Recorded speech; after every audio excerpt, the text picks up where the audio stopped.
Welcome to the Jukebox Podcast from WP Tavern. My name is Nathan Wrigley.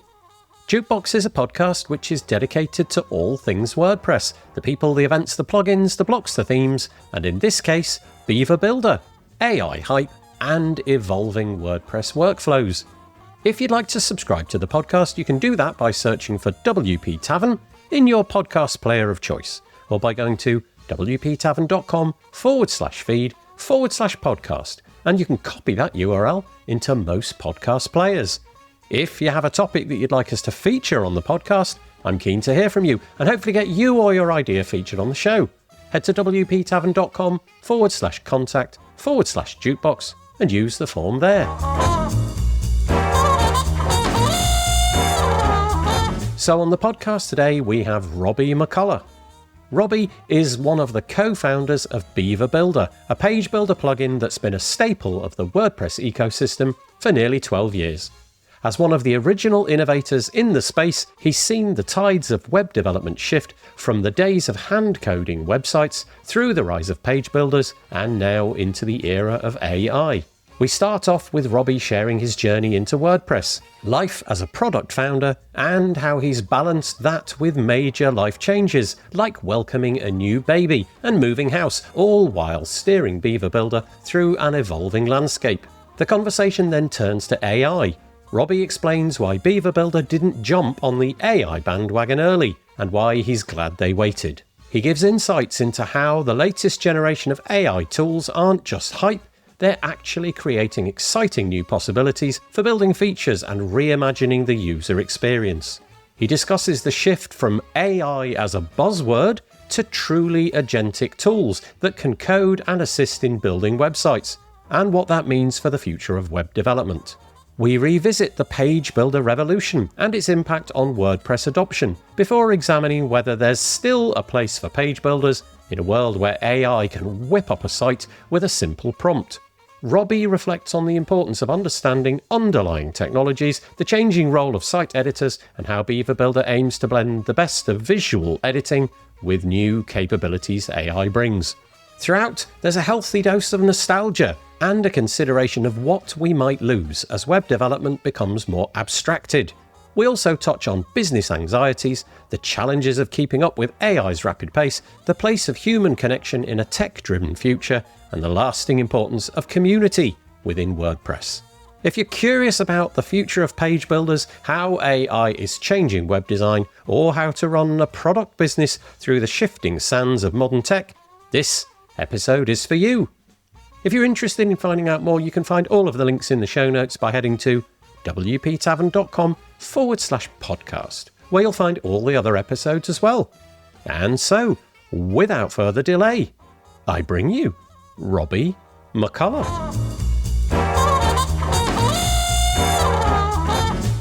I am joined on the podcast by Robby McCullough.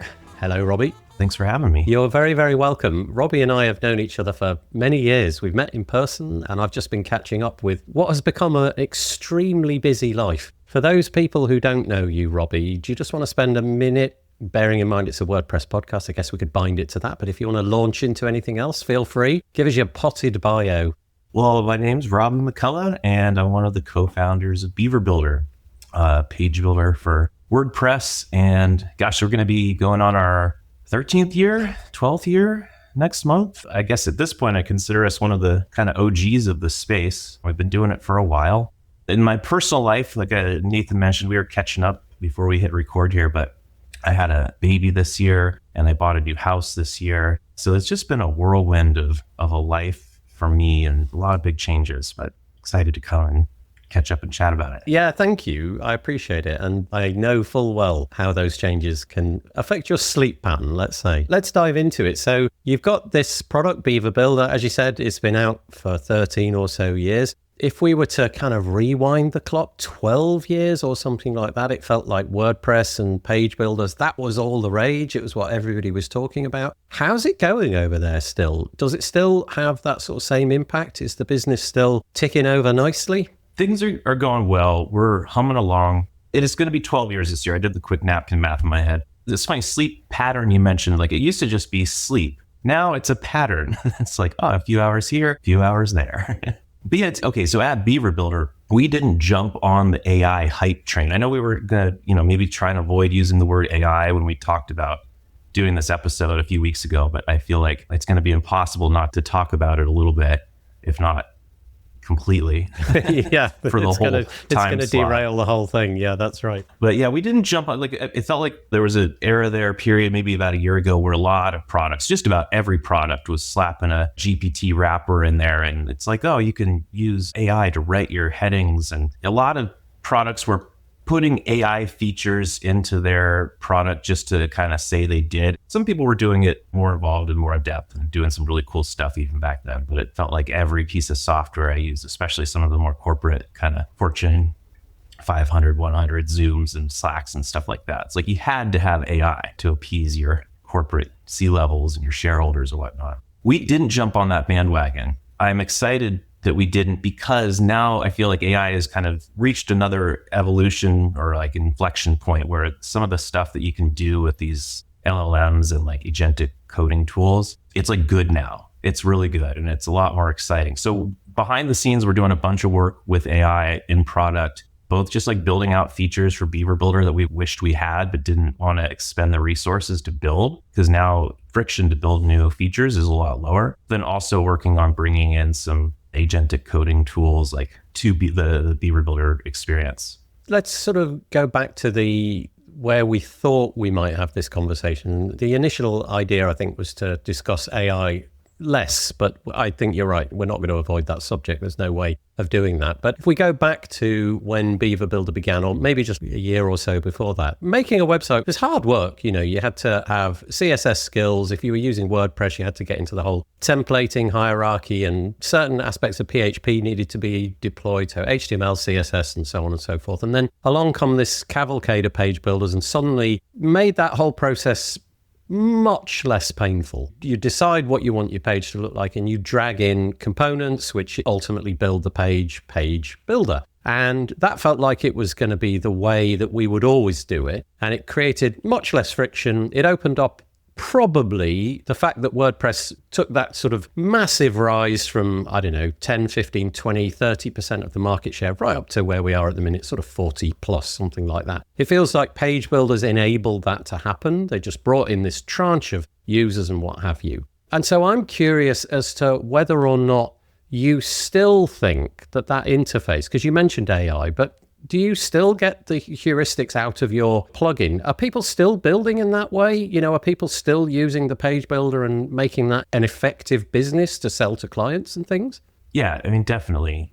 I don't want to come on here and sound like I'm Blockbuster back before Netflix and saying like, oh yeah, like your DVDs won't come for 3 days when you use those guys. I definitely feel that we're, the tide is kind of shifting and there's this new way to build and experience building that's really cool and really fun to play with.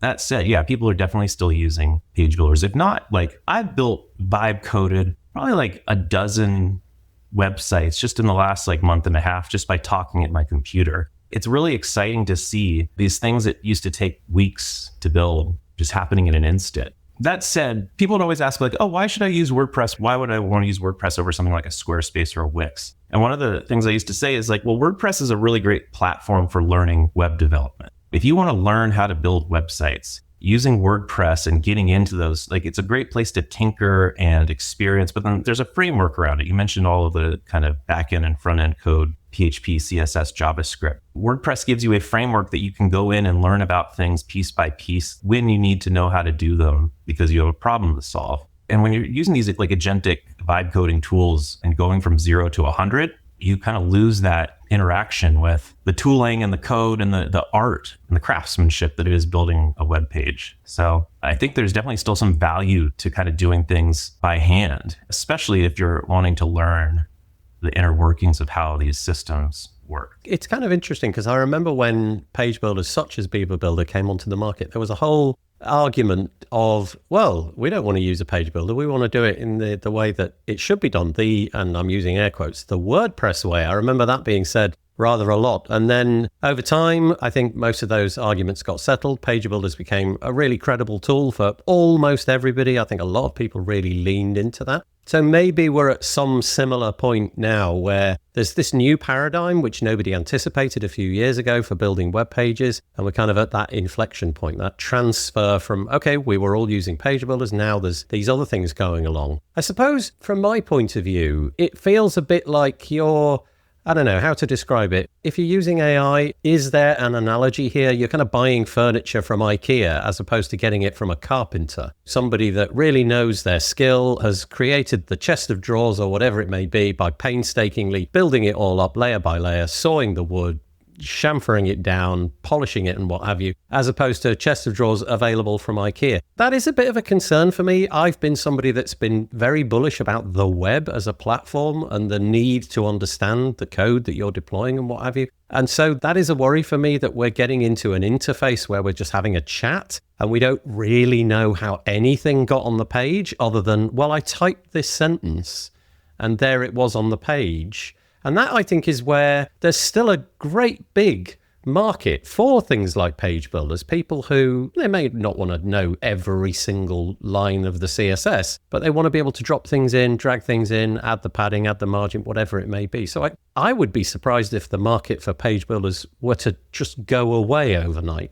Yeah, I always selfishly very much hope the same thing. You know, it's funny, I've been plugging Chris Lemma's content for like my entire career and experience. Because when we first got started in WordPress, we were like reading his blog about how to run a business in the WordPress space. And now he's been doing this like really fantastic content about AI. And like he's generating content with AI, but he's built this framework using his kind of like years of expertise of how to write for people and how to teach and share information. He posted this really interesting article about how he converted his blog from WordPress to, I think it was like one of the static site generators, one of the like AI vibe code tools, right? And he was saying how like in doing this, it made him appreciate all these things that were built into WordPress. I think he called it plumbing, all the plumbing of WordPress that you don't really appreciate until you like change houses that doesn't have plumbing. Things like, you know, drafts and featured images and open graph metadata, and WordPress really brings so much to the table. Like you can vibe code these fun little sites, but when you're doing something that's going to be a little more serious or business critical, or that you want to customize, right? And that was the beauty of WordPress, is just how extensible it is. And yes, there are a lot of businesses and people that want a 5-page static brochure style site, but the place where WordPress has really shined, I think, over the last few years is just what you can build and customize for, you know, whether that's personal or business use cases. I have this sort of notion that you could go two ways with a page builder and AI. I've got this idea that I've seen all over the place where you talk to an AI and then it builds something which then you can edit with your page builder. But I've also seen things analogous to page builders where you go into that UI and then brick by brick, if you like, you use the AI to build up inside that UI. So I guess what I'm describing is, you know, in the first scenario, you talk to the AI and then you open up Beaver Builder to amend whatever it made. And in the second scenario, I open up Beaver Builder, blank canvas, and then piece by piece get the AI to construct the bits and pieces inside there. Which way, I mean, you may be doing both, but what's kind of the roadmap for pushing AI into your product? I should have definitely checked in with my business partner, Justin, and Billy. Justin's been our tech lead and dev, and we haven't announced anything formally and publicly yet. And I feel like I'm going to come in here and announce all this stuff we're working on. The reason we don't announce things publicly until it's kind of ready, so to speak, is we don't want to like announce ourselves into a corner where if we say like, oh, we've got this thing, like we've got these prototypes working, but as soon as we show it to like our community in the world, if we don't execute on it, then that's like, oh, you know, what do you mean? Like we saw this cool thing and now we're not going to get it. And that said, we are kind of working on both approaches. So one of the kind of experimental tools we did is, let's say you vibe code up a landing page separate from WordPress, just, you know, using Claude or Codex or whatever. You have this page on your desktop, you're looking at it locally. We thought it'd be really fun if you could take that and like drag that, kind of like how you can drag into Netlify and just have a page live on the internet. Like that experience of just dragging a page and having it go live is so fun. We wanted to bring that to Beaver Builder. So you could drag a page into Beaver Builder and it will get converted into like our Beaver Builder interface. And then we're also working on a chat agent based tool. So when you're working within a page or within a site, you can focus in on like, this is my pricing table and I really want to update these features, or I really want to rework this copy or this design, and have like an agentic chat experience within existing pages or existing Beaver Builder sites. Again, this is all like still experimental territory. I need to do my this is experimental territory warning. So given all of that, I have a question which probably could map to just about anybody in the WordPress space who's got a product or a service. How much just utter wasted time have you had with your product and AI? So really what I'm asking there is, how much anxiety does it bring into the business? And where I'm kind of going with that is, it's hard enough running a business anyway. Just rewind 6 years before anybody was talking about AI in any way, shape or form. That in itself is hard enough. You've got payroll, you've got to sell the product, you've got marketing, you've got development, you've got new product features, roadmap, support. All of that's hard enough. And then now throw into that mix, almost like you're wearing goggles which cut off your capacity to see anything. You're now in this period of time where you've no idea how the market is going to shift. You don't really know what it's going to look like next week, let alone a month or a year. I guess this is sort of a personal question really, but how much anxiety does that heap into a business like yours, not having that, okay, we know what we're doing for the next year or 2 years or whatever it may be? Yeah, I think like being a hopeless optimist is one of the reasons we've made it this far.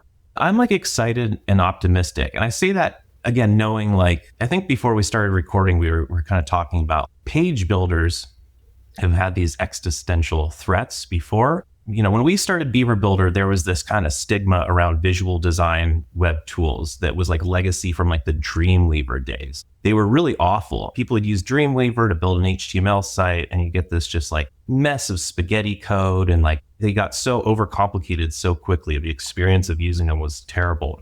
And we're going to our first WordCamp and saying like, yeah, we're building this page builder tool for WordPress. And people were like, why? That sounds horrible. I can just code my theme, and I can use my PHP variables in the theme. Like, why? Then there was the whole Gutenberg announcement. God, it feels like ancient history now, but page builder, I can't even count the number of times people predicted that page builders would be gone within a year of releasing Gutenberg. Yeah, now you got the AI agentic vibe coding sites. I'm optimistic. I hope we don't become the sort of like one of the antiquated like Fortran, or IBM mainframes. There's these like giant corporations running these antiquated systems that are never going to die because said corporation doesn't want to pay the cost to upgrade everything, regardless of whether I want it or not. I'm sure that's going to be true to a degree with WordPress. 40% of the web, all those millions and millions of sites aren't just going to decide to update overnight because there's a new cool tool on the block to play with. So there will be legacy WordPress forever, right? I mean, who knows? In the year 2126, there'll probably still be WordPresses out there. Yeah. So you made an interesting analogy there. You talked about Netlify, the capacity to take a page, drop it in, literally drag a page, and there it is on the internet. Some magic goes on in the background, and that is just live. And that's kind of how I feel a little bit about AI. So you describe something in a sentence or in a few paragraphs or what have you, and there it is, it's on the page and it's ready to go. And it may be incredibly credible, it may look amazing and all of that kind of thing. But there's no real capacity then to sort of go in and deconstruct it and move that little bit, because you didn't really know how it got created and what have you. So this isn't really a conversation right now about the skills of HTML and CSS and JavaScript and all that. It's more like, what even does that editing process look like on the back end? I still think you need a thing that you can invoke as the editor to go back in and say, okay, it built this great long landing page, but now it's no longer fit for purpose. It's almost right, but I want to go and tweak this thing. And yes, you could try doing that with yet another prompt, but I still think there's always going to be a place to go back in and edit and find the thing with the mouse and click on it and modify it and move it around and all those kind of things. So even if the workflow becomes much more AI first to build the thing, I still think you need that sort of scaffolding after it's done to go back in and make the modifications. I don't know if that lands well with you. For sure. I think our kind of approach to our software throughout the years has been, we wanted a tool. I've told our origin story many times, but like the quick version is we were a web design agency. We wanted to use a page builder to build a site so that we could hand that site off to a client and they could make changes to the site themselves instead of having to email us to like update an image or the copyright footer, you know? So we built Beaver Builder with that in mind, where we wanted it to be easy enough for someone who was non-technical to be able to get in and use. But we came from a, development background, and we wanted to be able to get in and like tinker with the code when we wanted to. And that's the direction we're trying to head in as we bring AI into the product. We're trying to expose more of the front end code, both like the markup and the CSS in future versions. So if you want to get in and make changes, and I think that like it's going to be even more fun now if you have an agentic tool that can go in and like, one of the things that I've been having so much fun doing, it's been a while since I've been building websites like actively. I always tinker with our websites. I have these sites I tinker with, but CSS and the browser technologies have progressed a ton since I was in it day to day. With these agentic tools, I'm like learning about CSS, seeing what's being written and going in and tinkering with it, like all of the flex and grid and the kind of like the variable approach to designing and the different kind of font sizes, like screen-based font sizes and sizing tools. It's just been like, it's been such a great learning experience. We're trying to make that possible and be real. Like what we're not trying to do is make it the closed black box where you have to pay us tokens per month and you get your designs out on the other side. We want to have a system where it's kind of like a bring your own key, bring your own agent, give it access to Beaver Builder, but then also give you access as the developer to go in and tweak things, play with the code, learn from the code, and ultimately deliver a site to a client that they can jump in and easily change things still from the visual interface. I think we're in a bit of a gold rush period, aren't we, where everything's happening so fast. We're not really thinking about the editing or the maintenance. Let's go with that. So most of what I see online about AI, whether that's websites or think of any other part of AI, is what's possible, what's new, what didn't we have last week that we've got this week. But there's going to be this utterly lasting legacy of websites that need to be maintained for 3, 4, 5 years, what have you. We don't really get into that conversation too much. Like, okay, it was built, AI did its part, it looks fabulous, thank you very much, brilliant. We paid our tokens, we've got this fabulous page, but the maintenance thereof never really gets talked about. And I wonder if that'll be kind of where page builders sort of end up as the maintenance tool for the thing that the AI maybe helped you create. Its utility isn't necessarily in dragging the components in one by one to build the thing. That was just handled. Everybody builds with AI these days. That's just how we do it. But now that we need to make a modification because it's Christmas and we need a little thing here or a little thing there, or, I don't know, our logo changed or whatever, then that's where that tool comes into its own. It's more of an editing tool, maybe less of a creation tool, if you know what I mean. Yeah, that tracks. As much as maybe I miss the thought of this going away, I don't see myself going into Figma or Photoshop anymore and like building out a color palette by hand and like going to Google Fonts and looking at all the options of fonts and, selecting one that I like and then trying to find one that like, and again, it's like a little sad because that was a fun, like, yeah, that's how I grew up. But I feel like just for me, like, okay, like AI surfaced something about me. I was just chatting with the other day and it said something like, when something looks wrong before you know when something looks right. And that's sort of how I've designed my whole life. Like I've called it the brute force approach to design. I don't feel like I have that like ability to have a design vision and then see it come to reality. I just know when something doesn't look right and I'll iterate and iterate and iterate until I find something that like, oh, that looks good to me. Using these tools, agentic tools to create and iterate over and over and over again. Like there's some things I can't see doing by hand ever again.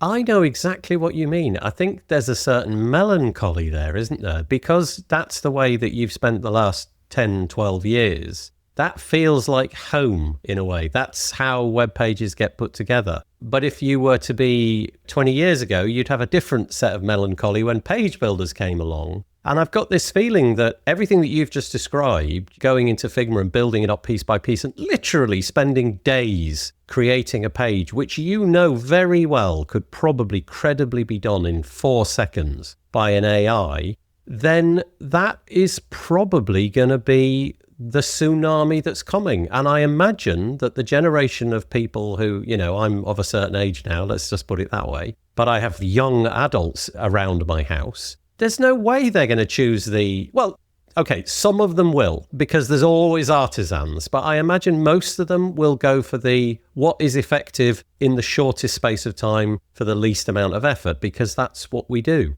And that's just the way it's going to be. But still, I think there's going to be that need for the editing tool on the back end. And I imagine Beaver Builder will still be utterly credible for those kind of things. So melancholy is the word there. Yeah, I mean, we hope so. I'm more excited about it. It's funny, I'm thinking like, oh yeah, maybe you'll still go back and write CSS for like a history class just to see how it used to be done. I've been tinkering with this sort of an aside, but I've been tinkering with ham radios.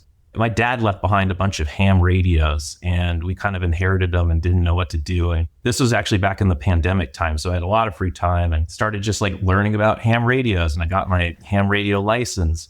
I like went through this deep rabbit hole of ham radios, and then I got bored and moved on. But I recently picked them up again because I moved. I'm in a new town now, and I've been using ChatGPT to like build out these lists of radio frequency, because it used to be this tedious process where you'd have to go and research your like local ham radio clubs, which stations they were broadcasting on. And then you'd have to program it using this antiquated software. You put it into a spreadsheet and then you flash it into your ham radio. It just was like tedious work. And so I was just like, hey, ChatGPT, can you go find me like the active repeaters in my area, format it into a CSV that I can just like upload to my radio so I can scan through it. What made me think about it is like, I found this local repeater website that looks like it's just like a vintage late 90s website where, not quite like the hit counter on the bottom of the page, but just pre-table HTML sort of thing. I was just looking at the site and I was like, man, this is like a classic car. I find so much beauty in it. And I know how it works on the inside. But man, yeah, this is like, they'll never create anything like this again. Like this is a vestige of the past. So the curious thing there is that if we were to go back, let's say the year 2003 or something like that, and if I'd have been in the same room with you and I said, in 2026, it will be so normal to have video conversations online, and we'll all have this thing, this rectangle in our hand. We'll have access to all the world's information. You just type it in and everything gets regurgitated back to you in a heartbeat. Oh, and you'll be able to talk to it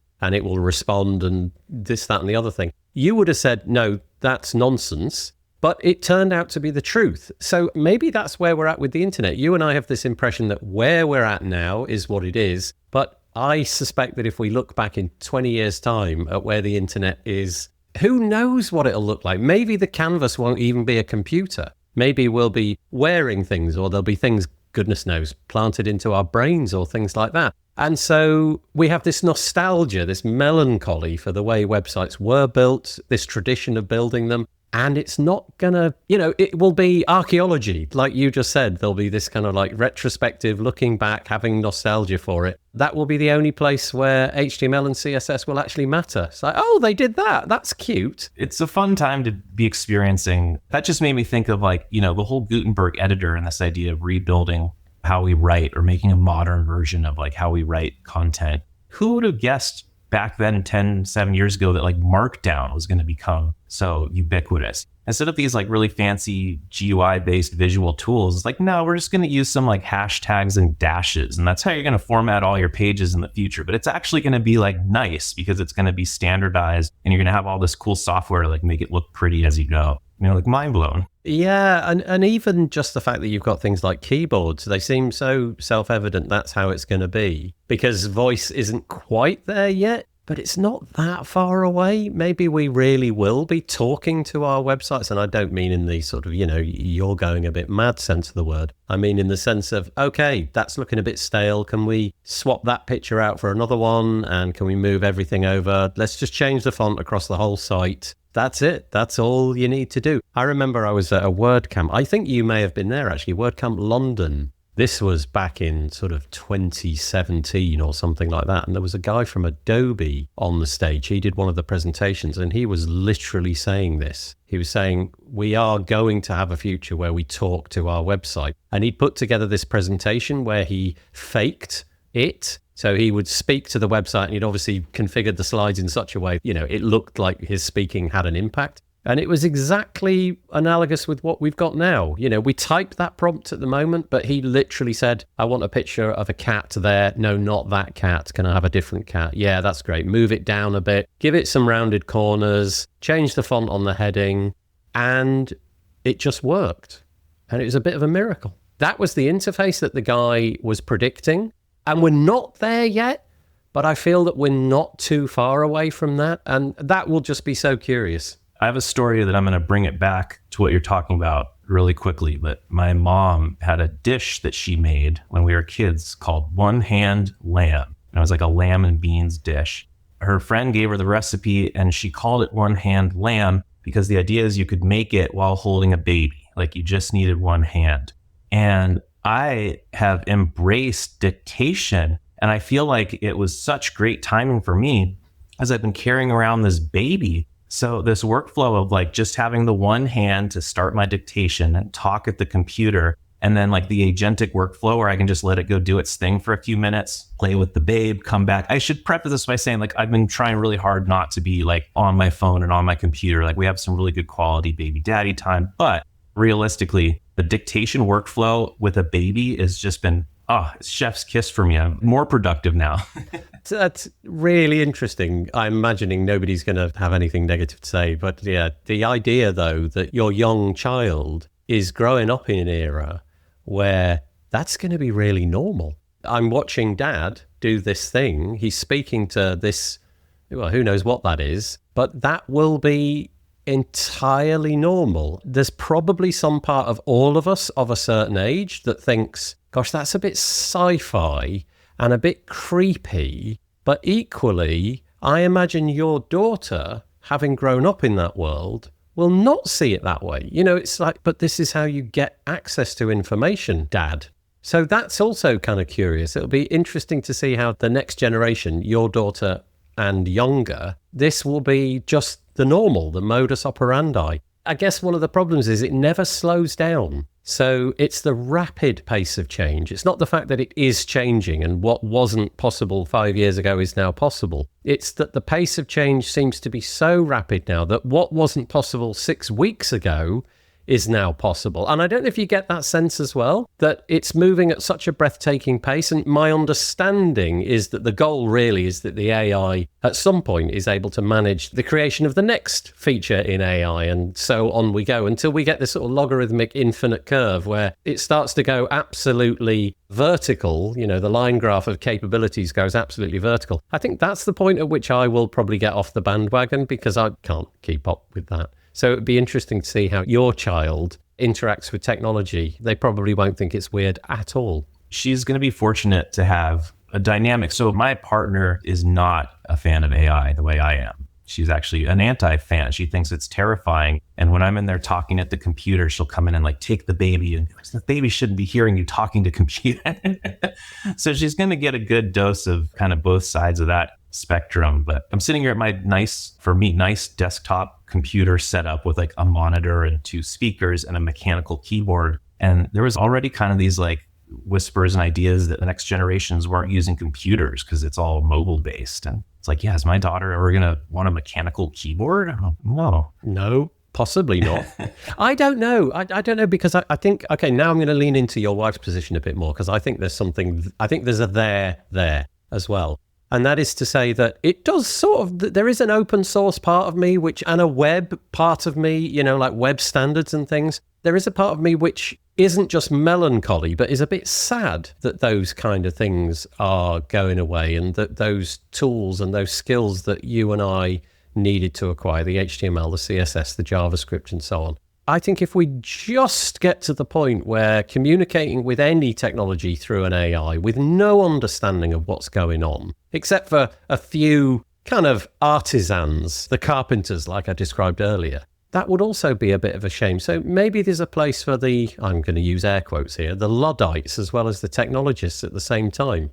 I think one of the sad parts for me, which I see happening in myself and the way I'm working, is that ultimately what these chat agents do is mimic being human, but they do it in a way where they have access to just all of the information available and they're experts in every field. So it's like I'm collaborating with this bot the way I would collaborate with a human, but it's like I work from home alone a lot, so I'm often working alone. Am I losing opportunities to collaborate with real people? Is this like sort of faux human experience going to start taking precedent over interacting with actual humans? On that note, I'm so glad to be talking to you this morning, right? Like if we weren't chatting, I'd be talking at my computer I think there's a there as well. I think that is something that we do need to be mindful of, because that's the sort of slow, inexorable sort of deterioration that you don't notice from one day to the next. But then you suddenly look around and you think, do you know what? During the 9 to 5 for the last 6 months, I actually haven't